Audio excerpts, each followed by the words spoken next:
The vote was already over when I walked into the chamber. I knew it before I saw the board.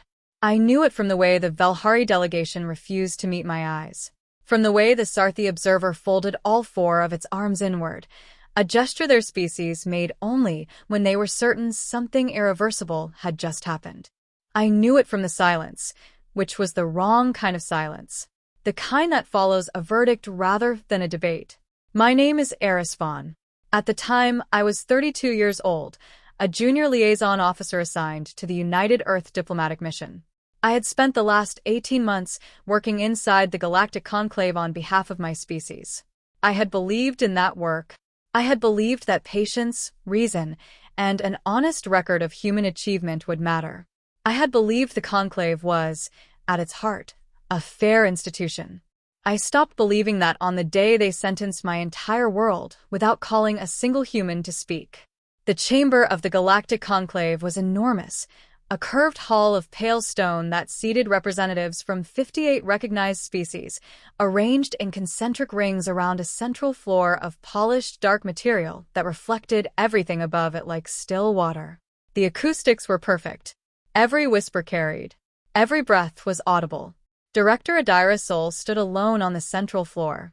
She was 63 years old, short, with close-cropped silver hair and the kind of stillness that comes not from peace, but from discipline. She had spent 4 decades in international diplomacy before taking the role of Earth's senior representative to the conclave. She did not move when I entered. She was watching the board. The board showed the vote count. 58 in favor, 0 opposed, 0 abstained. Every species in the conclave had agreed that humanity was to be quarantined in the Sol system, permanently sealed behind a containment field, cut off from all galactic trade routes, communications networks, transit lanes. No ships in, no ships out. The official language of the decree called it protective separation. It said humanity represented an unpredictable and biologically aggressive variable in the galactic community, that our rate of expansion, our reaction to stress, our lack of deference to established hierarchies made us a threat to galactic stability. The decree was 40 pages long. It had clearly been written well in advance of the vote.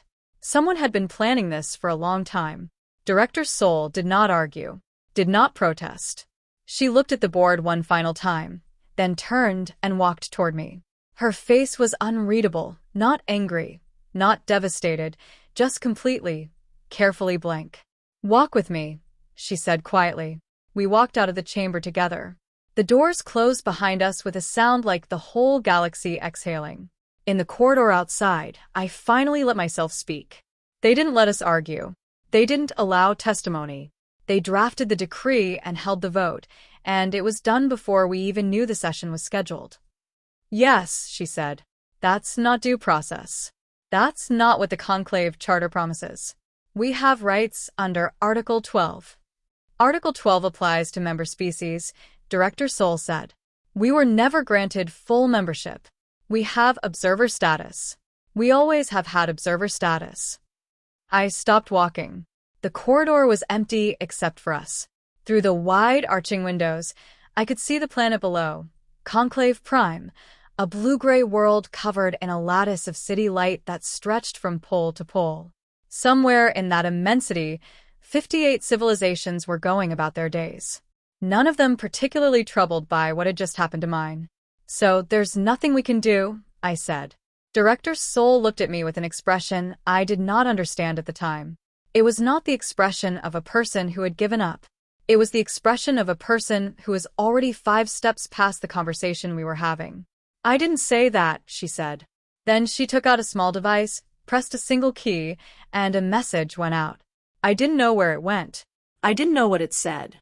I only found out later, much later, that in the same moment the vote board in the conclave chamber settled on its final count, Director Sol had already sent a single encrypted word to every space agency on Earth. The word was scatter. I didn't sleep that night.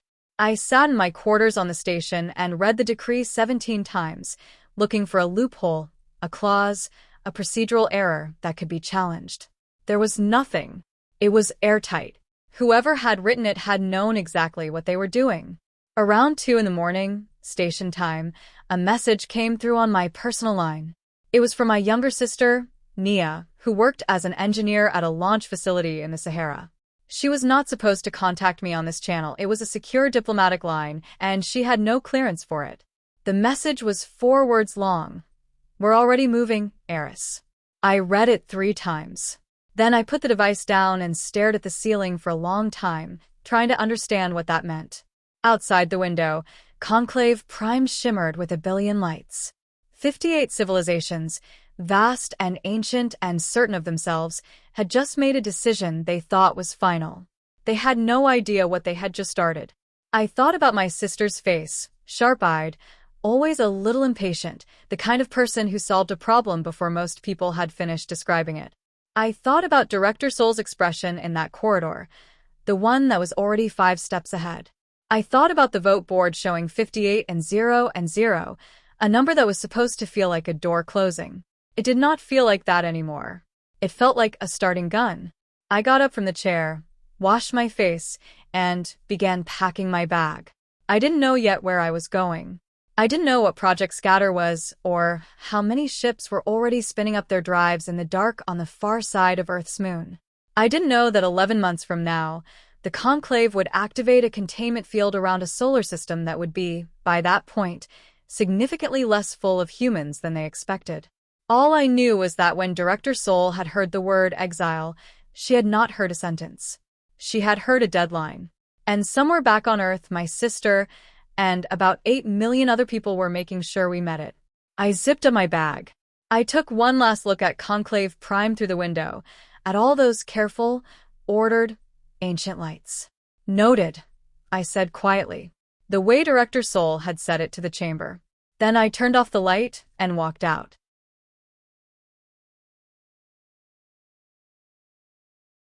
The first thing that hit me when I landed back on Earth was not the smell of the air or the weight of real gravity after months on the station. It was the noise. Not chaos, that was the strange part. It was the noise of enormous, coordinated effort. The kind that only happens when millions of people are all working on the same thing at the same time, and every one of them knows exactly what they are supposed to be doing. Launch facilities ran 24-hour shifts. Cargo transports moved in convoys through the night, their headlights cutting long white lines across the desert. Radio channels that had been quiet for years were alive, with clipped technical conversation. I had been back on Earth for 6 hours before anyone explained Project Scatter to me. My contact was a woman named Alara Vance, mid-40s, trim, with the kind of permanent exhaustion behind her eyes that comes from working on something enormous for a long time in secret. She met me at a logistics hub outside Cape Town, handed me a coffee that I drank in 2 swallows, and walked me directly into the operations room without small talk. The room was filled with screens. Every screen showed a different piece of the same picture.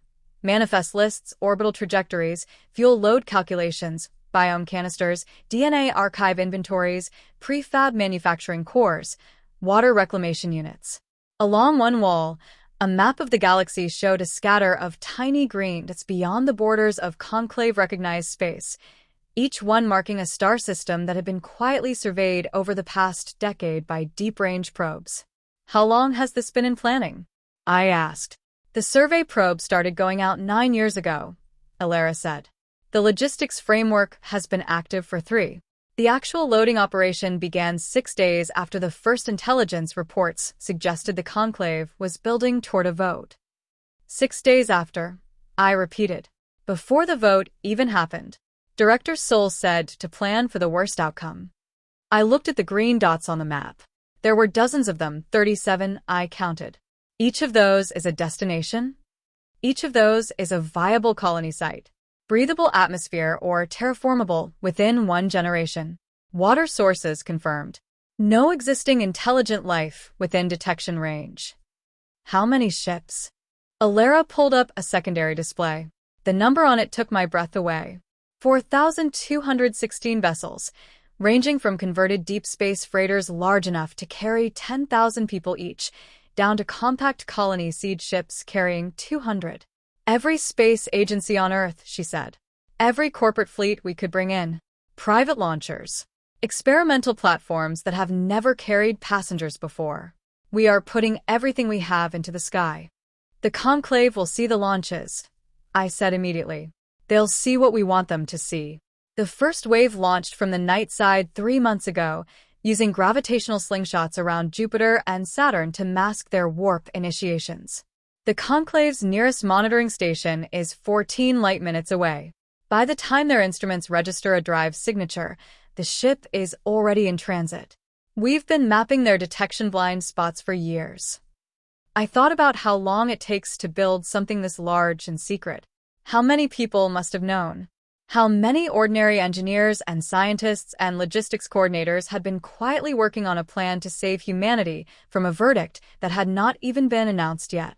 They planned for a scenario where the conclave turned on us, I said. Director Soul planned for it. Alara paused.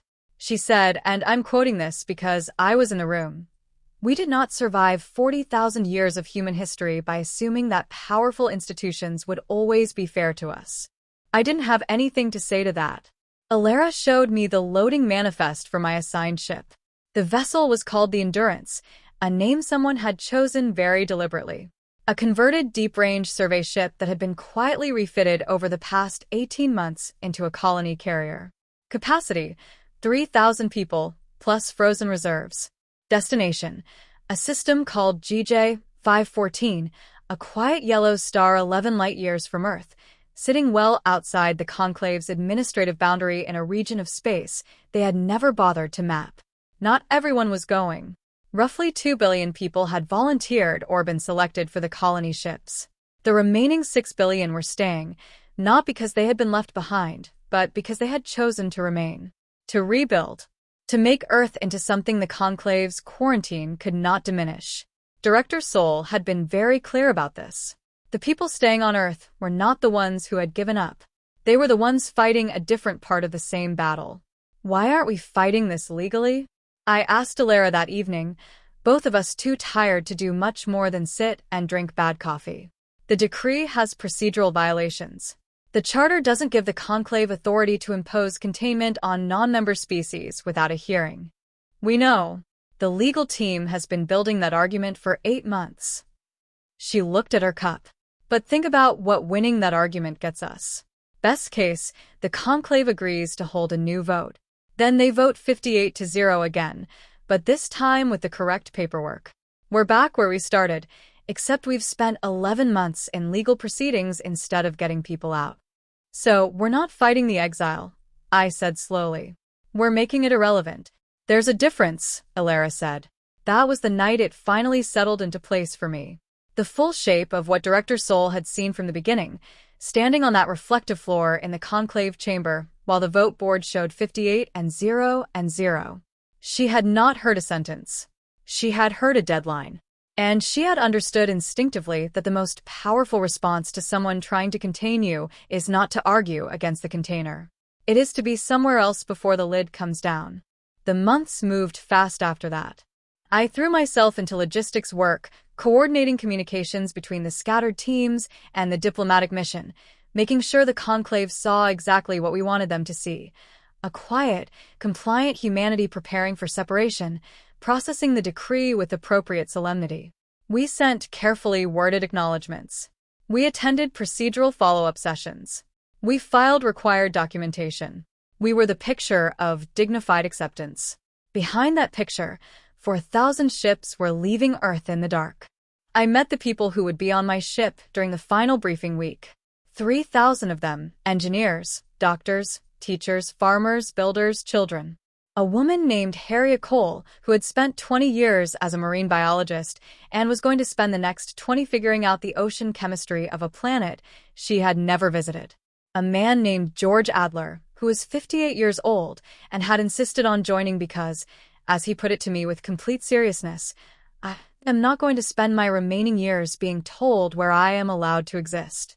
George became one of my favorite people. The night before we launched, I called my sister Nia. She was still at the facility in the Sahara, part of the staying group, one of the engineers who would keep Earth's own space infrastructure running after the field went up. You should be the one going, I told her. Someone has to make sure the lights stay on here, she said. She looked tired but steady. You'll check in when you can. When I can. The comm channels would be limited once the containment field was active. We both knew that. Eris, she said, they think they've ended us. I know. Let them think that for a while. It'll make it better when they find out. I laughed. It was the first time I had laughed in months. The next morning, the Endurance lifted from the launch pad at 4 o'clock local time. In the dark, in the quiet, joining a stream of ships that had been quietly bleeding into space for months. No ceremony, no speeches. The launch was deliberately ordinary because ordinary was invisible, and invisible was exactly what we needed to be. I stood at the observation port and watched Earth grow small behind us. It did not look like a condemned world. It looked like what it was, a living planet, patient and blue, full of people who had decided that a verdict delivered by 58 distant civilizations was not, in the end, the final word on what humanity was allowed to do. The Endurance entered warp transition at 8:47. The stars stretched and folded. Earth disappeared. Whatever came next, we were already in it. I did not expect the silence of deep space to feel like freedom. In the months I had spent on conclave stations, silence had always felt like pressure. The specific pressure of being somewhere you were tolerated but not wanted, where every quiet moment carried the awareness of how many voices considered your species a problem to be managed. That kind of silence makes you shrink. The silence on the Endurance was different. It was immense and open and completely indifferent to human politics. The dark between stars did not care what the conclave had voted. The light from GJ 514, still 11 months away and barely visible as a slightly warmer point among a million others, did not know or care that civilizations had decided humanity was a problem. The universe was not against us. It was simply waiting. I spent a lot of time at that observation port. The ship ran on a regular schedule: work shifts, meal rotations, exercise time, sleep cycles. 3,000 people in close quarters over 11 months require structure, and the crew had built it thoughtfully. There were arguments, of course. Tensions.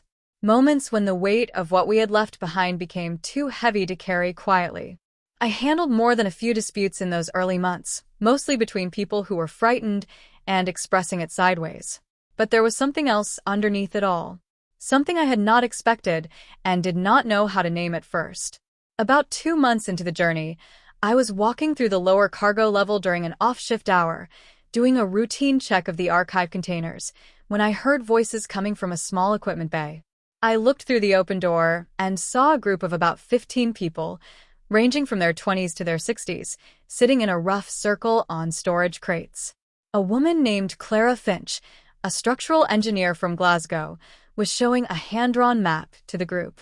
A rough sketch of what she imagined GJ 514's primary planet might look like based on probe data. They were planning where to build things. Not anxiously, not desperately, with genuine enthusiasm. Arguing about whether the first permanent structure should be positioned near the river delta or higher on the plateau where weather patterns might be more predictable. Debating the merits of prefab modular construction versus site-built stone structures. Someone had already given the planet a name. They were calling it Run. No particular reason. Someone had said it out loud one day and it had stuck. I stood in the doorway for a moment listening.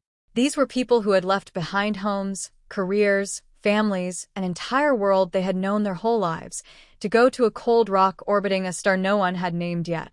They had been exiled by 58 civilizations in a vote that took less time than a meal. And they were sitting in a cargo bay drawing maps of where to put the hospital. I went back to my quarters and wrote a long message to Director Sol. It went into a delayed queue. We could not transmit in real time through warp and would not reach her for days.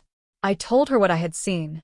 I told her I had finally understood something I had been slow to grasp.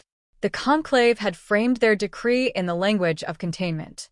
They saw exile as a way of stopping something, stopping human expansion, stopping human unpredictability, stopping the disruption that human contact seemed to cause. They imagined exile as a wall. But a wall only works if the thing inside it is trying to get out through the wall. We were not interested in the wall. We had already gone around it. Her reply came 11 days later. 2 lines long. You're describing something the conclave has never successfully modeled. They assume all species ultimately want the same things they want: recognition, status, a seat at the established table. They do not understand a species that builds its own table and invites everyone else to sit down. 3 months into the journey, the first significant news reached us through a tight beam relay that our communication officer, a quiet young man named Patrick Greer, had managed to establish with a relay buoy left in the outer system before we departed. It came in compressed fragments, text only, but it was enough. The Conclave had activated the containment field around Sol. The report from the monitoring team Earth had left in place described it in flat, technical language: a spherical energy boundary precisely calibrated, positioned at the outer edge of the heliopause. From outside, the Sol system looked the same as always. From inside, nothing larger than a microbe could pass through the field in either direction without triggering a shutdown response. Earth was sealed. The Conclave's announcement to the galactic community was brief and procedural. Protective separation of the Sol system has been successfully implemented. The human variable has been contained. What the announcement did not mention, because the Conclave did not yet know, was that the Sol system it had just sealed contained approximately 6 billion humans rather than the 8 billion who had been there a year earlier. It did not know about the 4,000 ships that had left in waves over 11 months, massed behind gas giants and thermal signatures. It did not know about Ren or the 36 other destinations where human colony ships were currently in transit.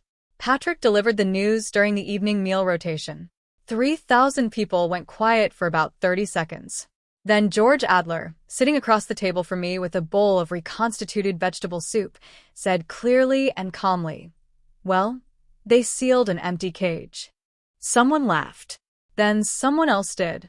Then the whole dining bay was laughing, not cruelly, not triumphantly, just with the deep releasing laughter of people who've been frightened for a long time and have just realized that the thing they were afraid of is already behind them.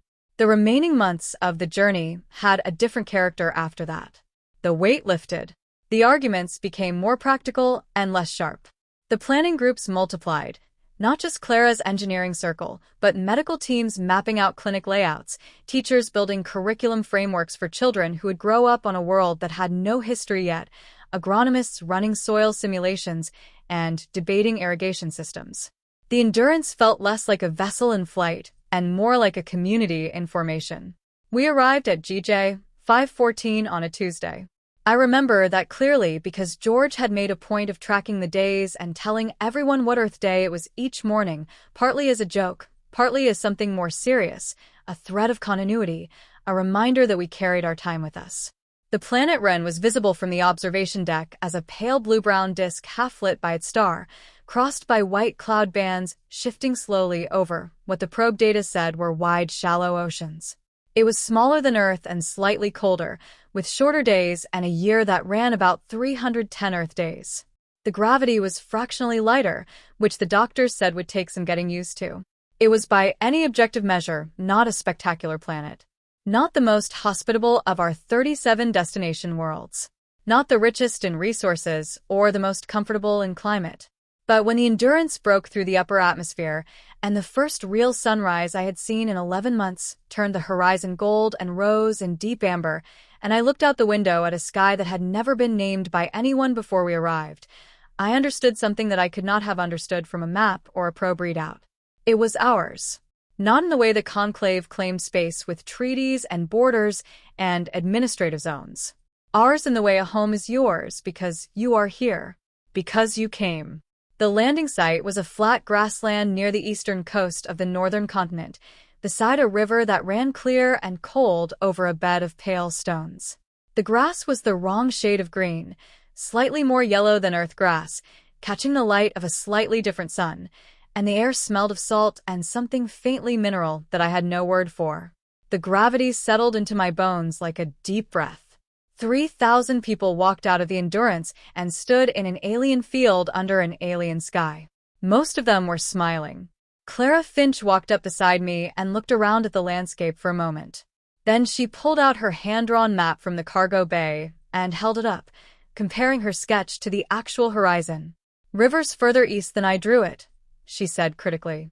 "You drew it from probe data on a ship at warp." Still. She folded the map and put it away. The plateau looks right, though. We should start the survey tomorrow. She walked off toward where the equipment team was beginning to unload the construction printers. George appeared at my shoulder with 2 cups of the coffee we had been saving for arrival. Real coffee, not the reconstituted variety, beans someone had packed with the clear intention of making this moment ceremonial. He handed me a cup. "Think the conclave knows yet?" he asked. "No," I said. "They think they've contained us." George looked out at the yellow-green grass and the cold river and the sky that was a slightly deeper blue than Earth's. He sipped his coffee. "Let them think that for a bit longer," he said. "My sister said the same thing." He nodded slowly. "Smart woman." I drank the coffee. It was good.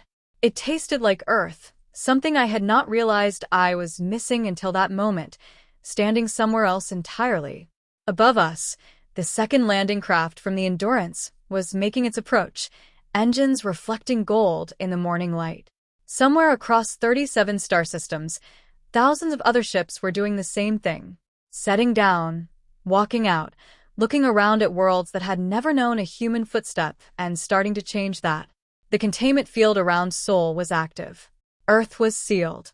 And humanity was already 37 places at once. 3 years passed on Run. 3 years of building, learning, arguing, growing. The plateau settlement became a town of 1,200 people. Clara's hand-drawn map had been replaced by precise satellite surveys, but she kept the original pinned above her workbench. George's coffee supply ran low, so he started a garden. The local soil was forgiving. Then the conclave found us. A survey vessel entered the outer edge of the Cath expanse, a vast, loosely mapped region where 4 of our colonies sat, including Ren. The ship was standard, unarmed. It was not there for military reasons. It was there because something had started showing up in their data networks that did not make sense. Trading records from small fringe species that matched no known conclave manufacturer, water filtration systems on a pre-contact world that used technology the Council had never catalogued. Most troubling of all, a merchant vessel had filed a report noting that a planet previously listed as uninhabited now appeared to have lights visible from orbit. We were not subtle about our lights. When the conclave vessel arrived above Ren, they found a colony of 3,000 people who had been there for nearly 3 years, building steadily, with no particular interest in being discovered, but equally no plans to run or hide if they were. Helen Marsh, our colony administrator, received their official query, read it carefully, and sent back a reply that I later obtained a transcript of and have read many times since. "Hello. We are human settlers from Earth. We have been here for approximately 3 years. We are not causing any harm, and we are not leaving. If you have questions, please feel free to ask them. We have coffee." The conclave intelligence officer did not know what coffee was. His follow-up queries were extremely confused. The conclave's enforcement frameworks had no model for what to do with thousands of humans who had set up a fully functioning community on a world outside their jurisdiction and were, by all observable metrics, being perfectly good neighbors to the local species they had encountered. They sent 3 enforcement vessels over the following 6 months. Each time, Helen responded politely, provided detailed documentation of their land surveys and their agreements with the native Earth people, and declined to leave. After the 3rd vessel departed without having achieved anything, the conclave convened an emergency session. Councillor Veth of the Velhari contacted me directly after that session, using a private channel that should not have existed. "They are frightened," he said. He looked older than I remembered. "Not of your weapons. You have no weapons that concern them. They are frightened because they cannot find the edge of you." "I'm not sure I understand," I said. "You were supposed to be one place. One world. One contained point on a map. That was the shape of the problem they thought they were solving. But you are not one place. You are everywhere they look now." He told me about the Inner Cath settlement, 200 people on an outpost that was technically within conclave administrative territory. The local Cath species had sent a formal petition asking that the humans be allowed to stay. The Cath were a full-member species. Their petition carried weight. A faction within the council is arguing that enforcement attempts are counterproductive, Beth said. There is a growing position that the better path is to open negotiations. Negotiations toward what? That is what no one has agreed on yet. The formal invitation arrived on a Wednesday. A properly formatted request for engagement, addressed to the Human Representative Network, rather than to Earth specifically. That detail mattered. Addressing the network rather than the Sol system was an implicit acknowledgement that humanity was no longer a single-point entity. The conclave was recognizing, in the careful language of interstellar diplomacy, that they could no longer pretend otherwise. Director Sol's response went out within the hour. We accept the invitation to engage. We will need a larger room. 7 years had passed since a vote board in a pale stone chamber had shown 58 and 0 and 0. The human delegation that walked into that room for the re-engagement session consisted of 43 representatives, one from Earth and one from each of the recognized colony worlds. Some were geologists, engineers, doctors, elected by their communities in the way small self-organizing groups elect people, by pointing at whoever seemed most sensible and saying, "You go. We trust you." The chamber was not large enough to accommodate us comfortably. Several colony delegates sat in temporary chairs hastily added along one side. George Adler, who had insisted on attending as Wren's representative despite having no formal diplomatic credentials whatsoever, sat 2 seats to my left with the expression of a person who was exactly where they had decided to be and had no interest in being anywhere else. When the presiding voice opened the session by welcoming the human observer delegation, 43 voices said quietly but clearly and simultaneously, "Delegations." The distinction carried everything. Observer delegation was what we had been 7 years ago, one voice, observer status, present by permission. Delegations plural was what we were now. The conclave's own framework had not caught up with what we had become. On the 4th day, after questions about residency, trading rights, and the status of interspecies relationships we had built, after 3 member species submitted requests to speak in support of expanded human engagement, the presiding voice read the revised statement. It was not everything, not full membership, not yet. But it recognized human settlements on non-registered worlds as provisional residents with protected status. It recognized the Human Representative Network as a legitimate diplomatic entity.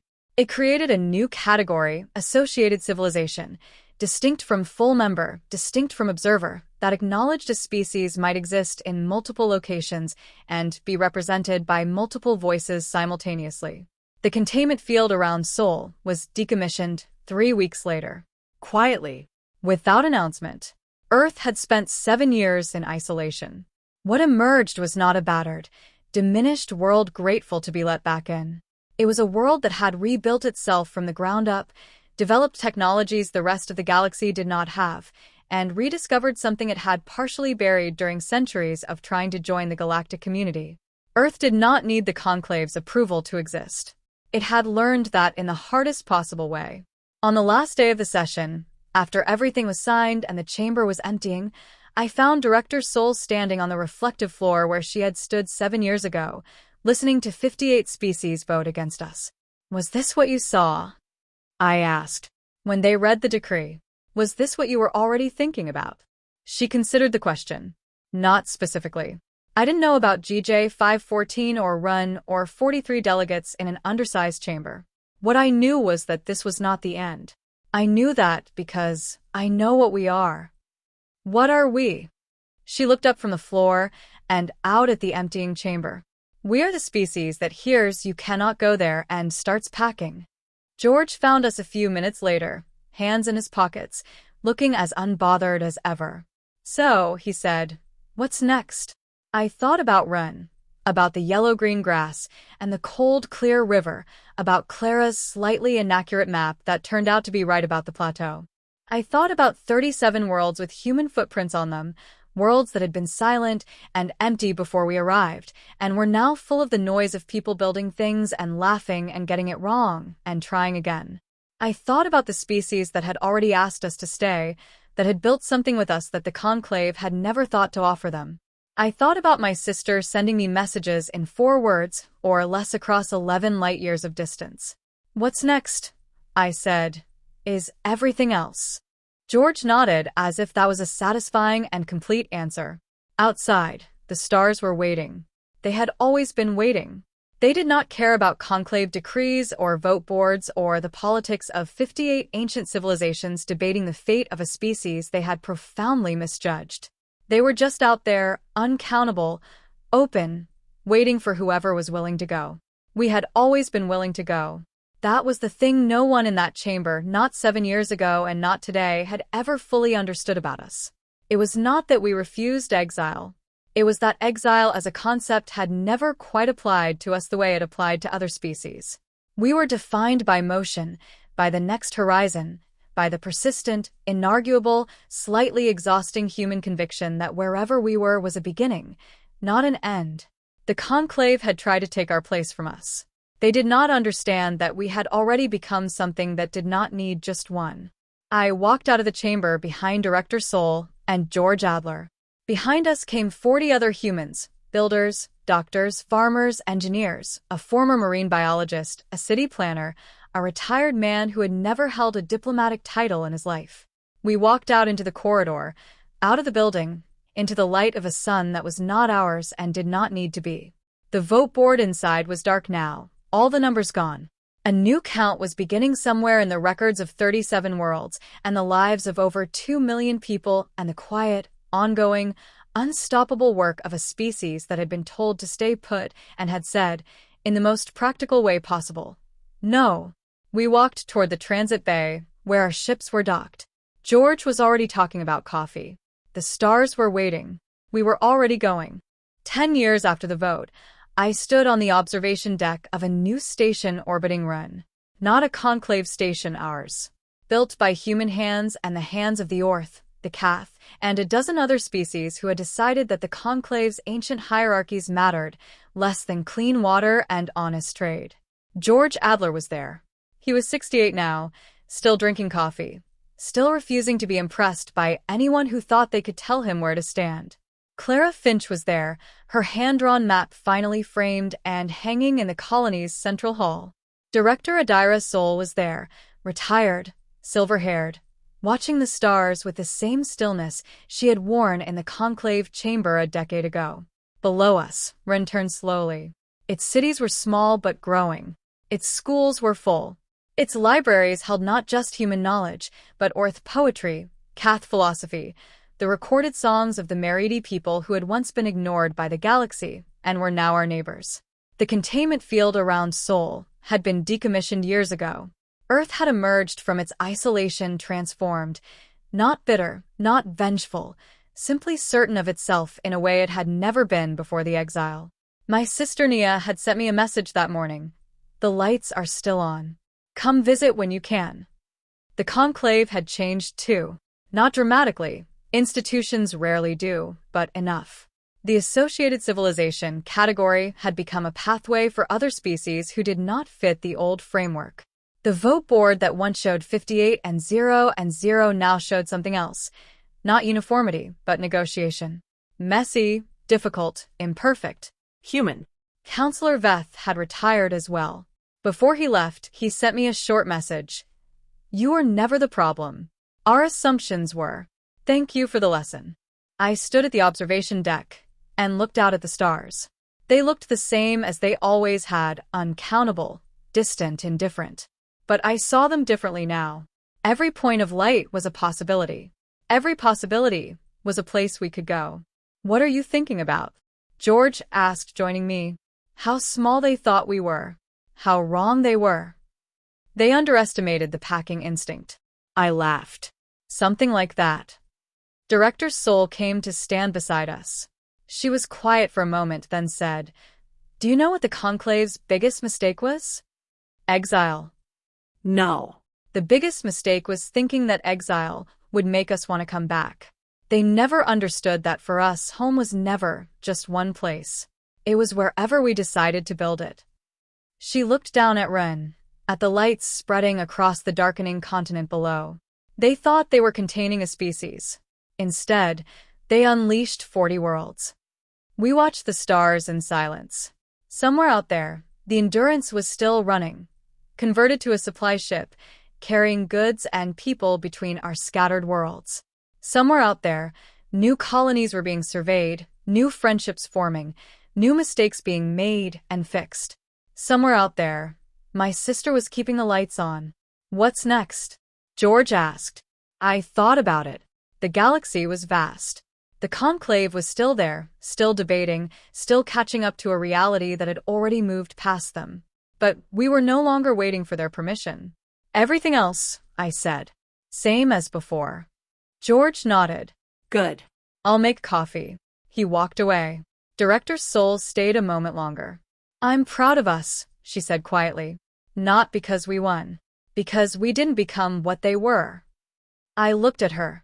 The woman who had stood on a reflective floor a decade ago, who had heard a sentence and seen a deadline, who had sent a single word that scattered humanity across the stars. Neither did you, I said. She almost smiled. Then she walked away, following George toward the coffee. I stayed at the window a while longer. The stars were still there. They had always been there. They would be there long after us, long after the conclave, long after anyone remembered the vote board and the 58. But somewhere in the dark between them, human voices were speaking. Human lights were burning. Human children were growing up on worlds whose names they had chosen themselves, under suns that had never known anyone else. The conclave had chosen exile. We had chosen everything else. And we were still choosing. Every day, every ship, every new horizon. That was the scatter. Not the running. Not the hiding. The becoming. I turned from the window and walked inside. George had the coffee ready. The lights were on. The stars were waiting. We were already going.